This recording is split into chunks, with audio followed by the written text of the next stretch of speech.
I should have known the moment I stepped into the shower that night. I wasn't alone. Not in the house, not in my marriage, not in my own heart. But the truth didn't come all at once, it crept in slowly, like steam rising off hot water, until it wrapped around me so tightly that I couldn't breathe without feeling it. When I married David, I believed in vows. I believed marriage was sacred. I imagined a life where growing old meant sharing quiet dinners, bedtime conversations, and mornings where his eyes lit up just because I was there. For a while, it was like that. But over the years, the warmth faded. He became a man who spent more time behind a desk than beside me. Empty chairs at dinner. A quick kiss on the cheek before bed. Conversations that never went deeper than, "Did you pay the electric bill?" David became a ghost in our home. But someone else noticed me.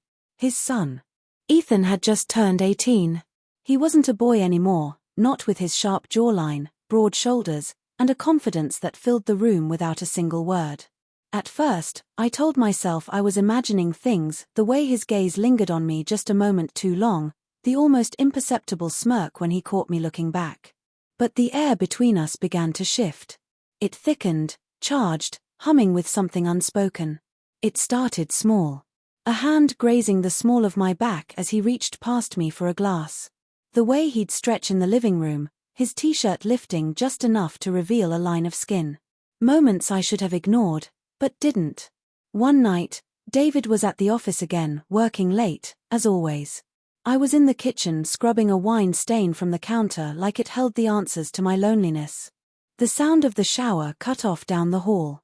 Moments later, Ethan appeared in the doorway.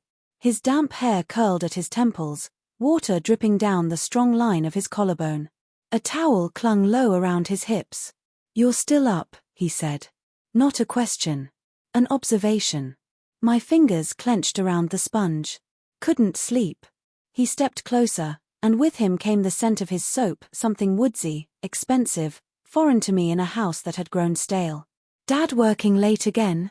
His voice was low, almost conspiratorial. Something in the way he said it made my throat tighten. He wasn't asking.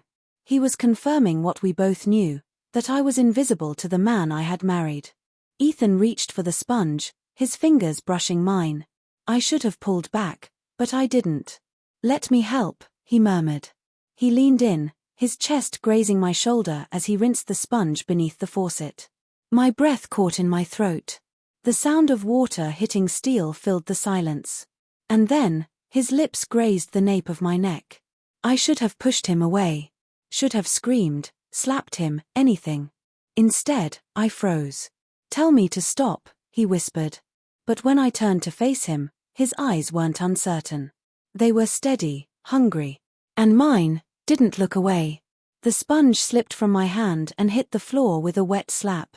That night, Dawn found me lying in bed, staring at the ceiling, David snoring beside me. My skin still burned where Ethan's hands had been. I told myself it was a mistake, a single moment of weakness. But the next morning, when Ethan smirked across the breakfast table and I felt heat crawl up my neck, I knew it wasn't over. It became a game. Stolen glances across crowded rooms. His hand brushing against mine just a second too long. The way he'd corner me in the laundry room, his breath warm against my ear as he whispered things I pretended not to hear. Every time I told myself to stop, I didn't. Because for the first time in years, I wasn't invisible. Someone saw me. Someone wanted me. And then, David noticed. He came home early one night. I was in the kitchen again when Ethan's hands found my waist, pulling me back against him.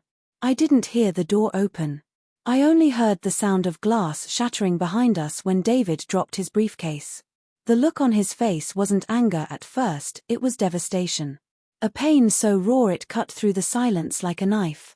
But guilt didn't rush in. Power did. For once, I wasn't the forgotten wife.